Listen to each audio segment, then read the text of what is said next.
My name is Val De Leon, and I'm here with Aslan, and we just want to talk about our footballing experience. Yeah. We grew up, or I grew up in the Canal area. We grew up playing in Pickleweed back then. We started playing rec. We grew up playing rec for a couple of years before we got into Central Marin. Yeah, I think we played for Central Man for like 6 years, 7 years, and we were with Les Beck and John George F. Uh, And yeah, Class three. yeah, Back then they didn't have what they have now, different divisions. It was just class one and class three. We started off in class three. Pretty much played our whole youth careers in class three. yeah. So we, I think that was what, 4 months of the year instead of It was the, 4 or 5 months, and then we had 2 months of futsal, or yes, 2 3 months of yeah, three futsal. months of futsal. So that's how we grew up playing. Training twice a week, and if we rained, I remember we would be in Davidson on the concrete. So Yeah, that was our youth growing up. and we also supplemented it with adult league. We started playing adult league when I think you were 12, right? I was 12, And I was 11. Yeah, 13. And mind you, these leagues they're dirty, they're rough. The so, people are rough, so yeah. you got to play quickly. And I would say there were certain benefits we learned from playing with adults early on. And yeah, so we had a combination of youth at Central Marin and adult league. And then where did you go after Central Marin? Central Marin. I went to Novato. I was there for a year with Hugo Perez. I remember he was our coach. I After that year, he got his son, myself, and another player a tryout in PSA in Ohio, Lorraine, Ohio. So we went out there for a week. It was a really fun experience. It was something completely different from where we grew up in. It was something more professional where you train every day. In the mornings you would work out, in the afternoons you train on the field. And I was there for 6 months before there was a economic issue, financial issue there. But it was a great experience. Yeah. And I guess to give more details about PSA, like what kind of academy was this, or what was the whole point of It this academy? it was it was formed by Brad Friedel. He was a goalie in the English Premier League. His idea was to build players and maybe one day sell them. It was a long-term goal where we had players from different areas of the world. We had a player from South Africa. We had players from Venezuela, from everywhere. And his idea was to build players, build um, like a culture, I guess you can say, where he wanted to export players. He wasn't given the time. It was only there for like a year and a half. There was a market crash in 2008. I don't know if everyone remembers, and affected all of us because we had that idea, that dream that one day we were going to be sold somewhere to play. I don't know, maybe in Europe or somewhere big. So it was a hard time for some of us. Yeah. And you said you were there for 6 months, and what were some first struggles you faced during your time there? I think the beginning was being homesick. I think my family, we grew very close together with our cousins and stuff like that, and to like one day leave it, and because you had certain rules where you couldn't have a phone all the day, like they would take it away from you at 8 at night. It made it harder for you to communicate with your family. So I guess being homesick was one of the biggest problems I had at the beginning. Then afterwards, you create these bonds with some of the players. You become like brothers, where you're all day talking to them, being with them. It made it easier. And who are some of these players you still talk to actually till this day? I mean, there's a couple of them. I have Vishnu, who's assistant coach in Cleveland State right now. Carlos Acedo, who's playing in Mexico. Roman, who's playing in Europe somewhere. Kainoa, who's playing in the Philippines. So I have a lot of friends that I grew up with that made it professionally, and they're playing. Most of them played in big leagues also, MLS, Mexican League, and it built huge bonds between us. Okay. And where did you go after PSA? After PSA, because it closed down in like December-ish, we got. I went to the U17 national team. They had us there for a month. There was a trial before the 2009 World Cup, Youth World Cup in Egypt, I think it was. So we were there. They had it was like three teams, so they had to separate them, have an A, B, and C team. and the A team went to 2009 World Cup. I didn't make that cut. So after that, I went to Nashville for the summer, and then I went to Huntsville, Alabama, where we one of our coaches called Desmond Armstrong. He Hmm. gathered a lot of us that were at PSA. He wanted to maintain that dream or that philosophy he had with Brad Fiedel. So he had a couple of us. Some of us were living with house parents, and he had us training every day. He had us playing against semi-pro teams, and it was a great experience also. Okay. And did you did you have collegiate experience afterwards, or what was your? After that, I was probably like 17, so I think in my junior year when I was in Huntsville. So then there were some problems there in Huntsville. So Desmond Armstrong took us to Washington D.C., where he had us playing with the D.C. Academy. He had 6 of us there, where he also wanted to maintain that. He had a program called Heroes, where his idea was building great human beings, not just great soccer players. So he tried to build, he tried to create great human beings. So that was his idea through religion, through soccer. So he had us there, and that's where he started putting the idea of thinking about college. Like, what if you don't make it pro? You have to have a backup plan. Hmm. So my idea was, in that point, trying to make it professionally. That was always my dream. I was training with the reserves in DC United, which it was going great, and I got to a point where I had to decide either keep trying to find a pro or go collegiate. And I started applying to different schools. My grades weren't the best because that was never my idea to go play collegiate soccer. So I got into Cleveland, Ohio, and I went there 4 years. And it was also a really great experience. I learned a lot, created bonds with some great friends I still have.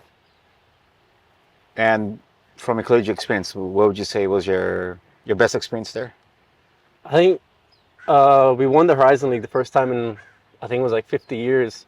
It was something crazy, and it was great because we built a great team. The program grew a lot. They brought in players from all over the place. I had one of my best friends called Vishnu, made it there. We knew each other from PSA, so it was really good. It was a great experience there.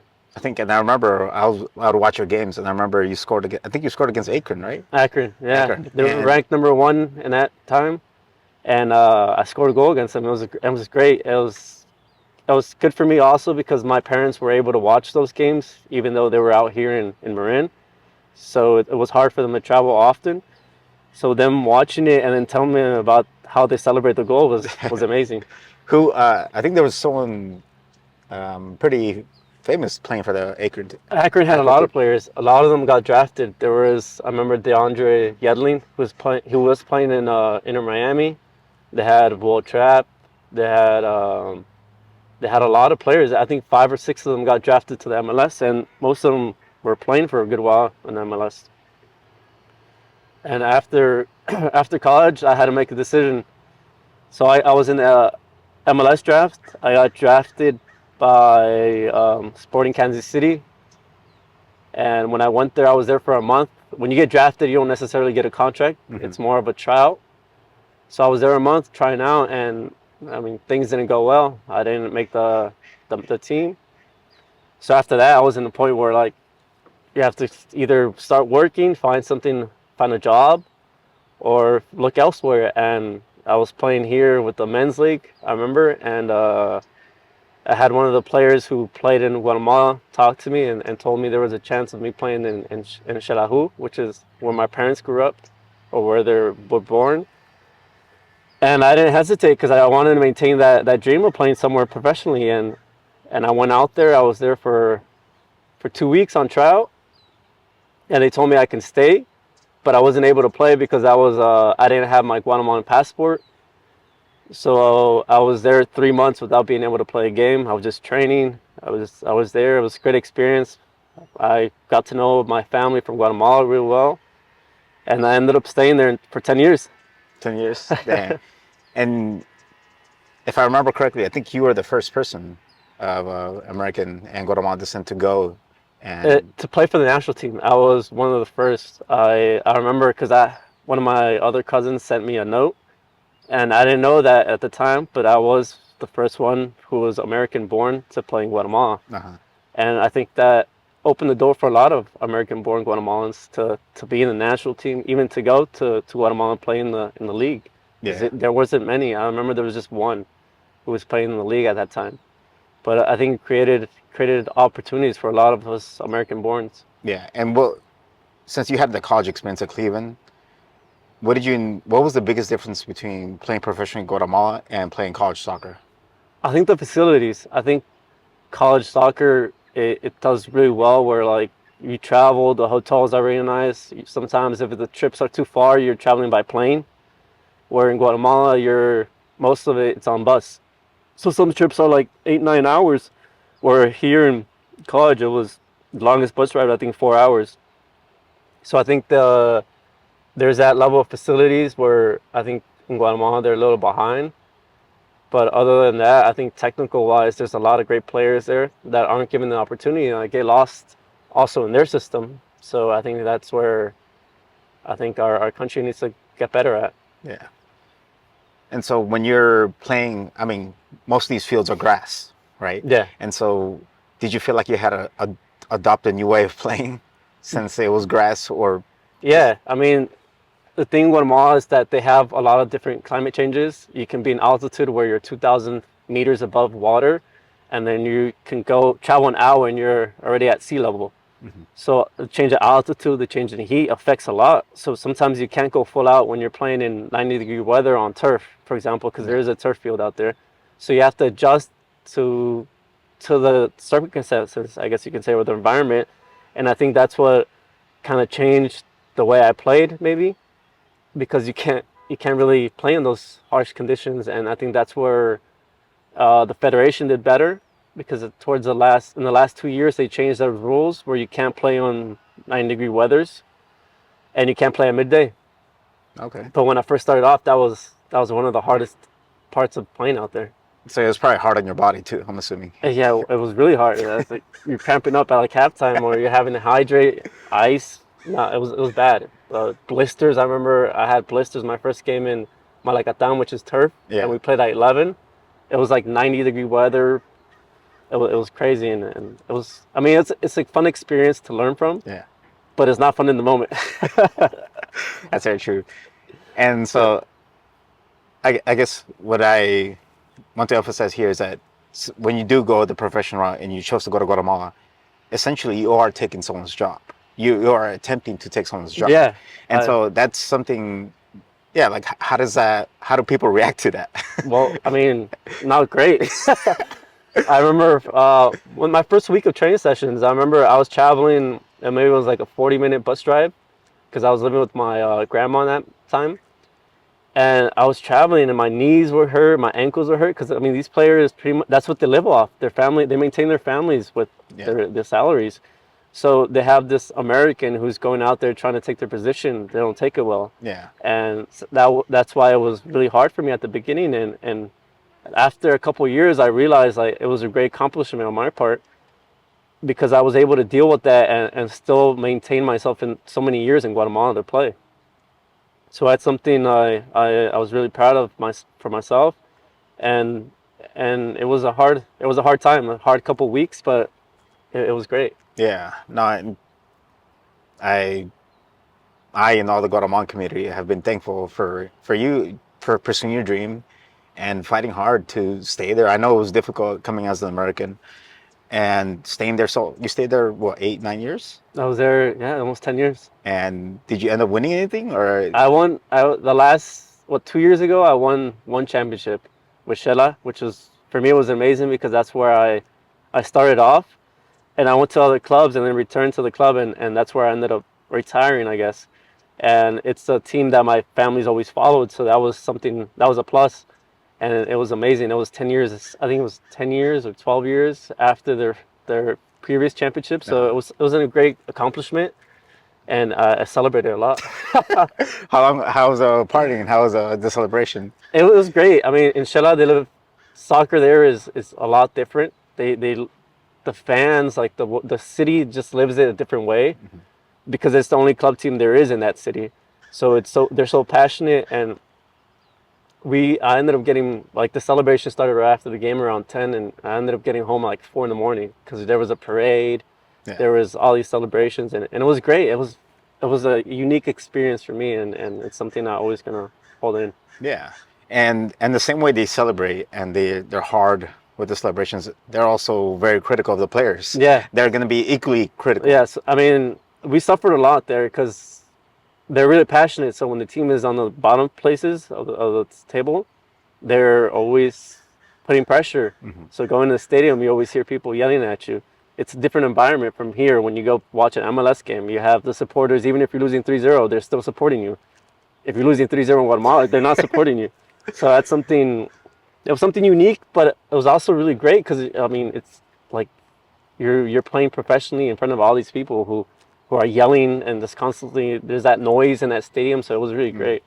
And so when that pressure, when you felt that pressure, when you maybe you didn't have your best game, how would you deal with it? I struggled at the beginning. Well, at the beginning, things went well for me, but there was a point where things didn't go so well. And that pressure did get to me because I was never really trained mentally. I mean, we grew up here in Marin where you didn't have pressure or anything. If you lost 5-0, the parents would still make a tunnel and have you walk through it and like they'll celebrate it. But I didn't grow up with that, how to make someone mentally tough. So I got there, and that's where I started learning on my own. Like, okay, you'd see things on social media. People are talking bad about you. Even people in the streets would be looking at you and talking bad to you. So you just, I guess it took a process of like a couple months where you had to start ignoring those comments and start building that mental strength. That's what I learned there. And then after that, I feel like my career went great. Okay. And so say you were to work with student athletes or the general kids or even professional athletes, you're going to bring all this experience with you. Yeah, The mental strength, the technical ability, and the passion of the game, right? yeah, I think that's one of the key points. I think the mental strength is something that really needs to be emphasized now in training. It's not just your body, it's not just the physical part. There's that mental part where you have to be mentally tough if things don't go well. You have to work extra hard if things don't go well. So I think that's a really big key into building student athletes or professionally either. Yeah. And so we I remember you speaking about certain players recommended to Shella, and one of the measures or metrics you use was thinking about their mental toughness, right? Yeah. So can they sit in the bench? You know, can they tolerate different kinds of weather? Can they tolerate being away from home? And so, what I also want to emphasize, you could start practicing the mental toughness here. Like if you sit on the bench, right? How do you choose to react? Like, are you just gonna sit there and blame everybody? Like maybe the coach is the worst. You know, he doesn't like me. Maybe he doesn't, right? It could be true that he doesn't like you, but how are you gonna react to that situation? And Yeah, like oftentimes it tells us a lot about a player. yeah, I mean, we grew up in a system here in Marin where everyone gets to play. Like everyone's having fun, everyone's this and that.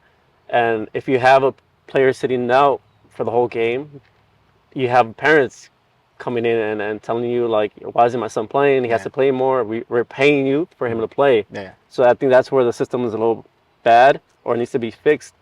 And that's where the player also needs to know like, you're not playing, it's for something. There's a reason why you're not playing.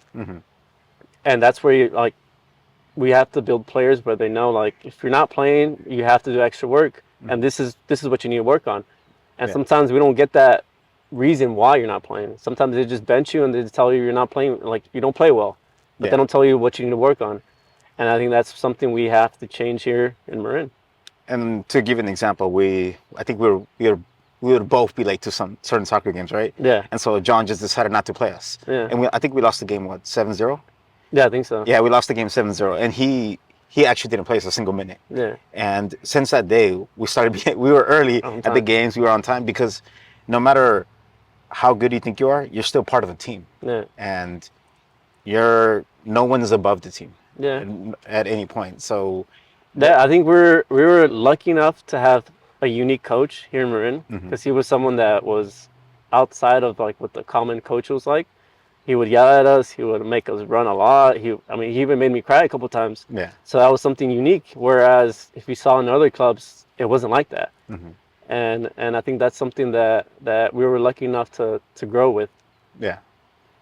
And so how would we bring that to the community we're in? Like how would that look in practice? Or because like I agree 100%. Where if if a player feels like he needs to play, maybe yeah, offer him an explanation, right? So he can do something Yeah, better and not leave him in the dark. I think sometimes we were left in the dark, yeah, right? And I think that maybe wasn't a good thing, right? yeah, And so uh, I think there is a balance between individual like attention and making sure someone understands someone's feelings, right? yeah, And then pushing them, right? Knowing yeah, when to push and when to kind of just like, all right, like that's enough.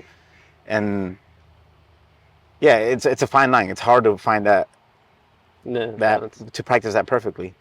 So from all like your all footballing experience, and I mean you're a dad now, right? Yeah. So, and I mean, how did it? Patience. Yeah, how did that affect? I mean, maybe you could tell us a little bit about being a dad and how that looked as a footballer. I mean, it was a hard process. Like it was hard to adapt to it. As a soccer player, when I was playing professionally, like most of the time on your free time, you would focus on certain like recovering, for example. Once you have kids, you can't recover because they're all over the place, and you have to take them to the parks and stuff like that. But I think what it did help me was learning that patience, where like maybe I knew it was going to help me in the future. For example, now I'm coaching, Hmm. so I understand why kids are acting a certain way and maybe how to talk to them in a certain way. So I think having kids has helped me in that sense, where I can connect with these younger kids, and I know how to talk to them a little better. Yeah, Uh, yeah. I mean, I have two daughters, and I, especially with girls, I feel like you have to learn how to read the feelings. Otherwise, if you try to be a little bit too hard, you get lost real quick. yeah. And so that has definitely helped. And I mean, if you want to, you could talk a little bit about the coaches you found that have helped you the most throughout your career, or like you know how like we find coaches and you're like, oh, I want to replicate something he's doing. Yeah. I want to replicate something he's doing. Like who are those some of those coaches? Well, I think every coach has given something Hmm. where you learn. I think the foundation was with John Georgieff. Okay, Like that was our that's very true. foundation. He was he was strict. He was strict, and he was direct with everything. Like if you showed up late, you're not playing. Yeah. If you're missing gear, you're not playing. And I mean, when okay, and he really means that. He's not Yeah. saying like you're not playing No, and he you're stuck in. with what he Yes, said. Yeah. exactly. So there was this sense of like deep respect. Like okay, when John says something, he really means it. He's Yeah. not just saying it to like scare me. Like you won't play. You're Yeah. not gonna play a single minute. So we had that, and I think that was something that was really valuable when you first start. You start learning habits where like, all right, you have to be 15 minutes early. Even if they say it's 8 o'clock, you have to be there. I don't know, 7:50. Hmm. So he started creating those values or those responsibilities where you have to show up on time. That was the biggest thing with him. Then you start. Then he started talking about food. Sometimes he would show up at Burger King, which was not great. So then he started teaching you like, all right, like nutritional part. Like back then, you didn't know. Like you eat Burger King before a game and you're fine because you're a kid. Yeah. But once you get older, like that affects. So I mean, you start learning these things, and then you have other coaches that started like giving you these small little things where you learn. But I think the foundation was pretty much with John Georgieff. Yeah, and I 100% agree with that. He, he had a huge impact on me. I mean, I still talk to him right to this Yeah. day, and I know several other people who just love Yeah. him so much. Yeah. It was a different coaching style he had, but back then we saw like, oh, this guy's a douchebag. But we started learning, and I think late now that we're older, we appreciate what he did for us because he helped us a lot, and I think he built a lot of strong characters in Yeah, us. I mean, and he also kept us out of trouble because during that period of time, whether it be in Davidson Middle School or just other places, there was a lot going on, Yeah, and so he kind of helped us stay focused on soccer, stay focused on what we needed to do, yeah, and yeah, I mean, I have so much love for him, yeah. and I probably always will. And how about Paris? What do you think he? Like what did he help you with? He was more a technical coach. I think from him you start learning like I guess you can say how to fool players. Hmm. Like he I don't know if you guys have seen some of his videos. He was a regatero. He would always like fake he's gonna shoot and then cut it. So that's how you start learning that you start bringing those certain little things into your game Hmm. that make you better. So that's why every coach I feel like has given me something extra. And I'm really grateful for him because he's the one that took me to PSA, which was something that changed my life completely. Because I was living somewhere else, I was pretty much living soccer the whole Hmm. time, playing soccer the whole time. I remember in my senior year, I was homeschooled, and I would honestly just do an hour and a half, 2 hours of schoolwork, and then I would just be playing with like the rest of I actually remember that because I my remember I teammates. called you and you told me, I was like, "Oh, what are you doing?" He's like, "Oh, I'm just playing." I was like, "You don't have school?" I was like, "Dude, you don't have Yeah, school?" so I mean, so it really like he changed my life in the sense that he opened me to the world, I guess you can say, because I lived in different areas of the country where I never would have thought I would have lived in Huntsville, Alabama, Yeah, Nashville, Tennessee, and Ellicott City, Maryland. So these areas I lived at were unique, and like I have so many memories with some of these teammates I had that it was great. yeah, that's actually really cool that you have the foundation from Jar Jeff, which is like no guts, no glory. Yeah, The way you trains, the way you yeah, play, and like I mean, obviously I still remember them until the and you yeah, remember those, and we took it seriously. Like if we knew we weren't going 100% training, he was he would be on us. yeah, He'd be like, "Well, if you're not trying, you're probably not gonna play then." yeah, And so we quickly learned that you got to give 100% training to have that translate into the game. yeah, And then no guts, no glory.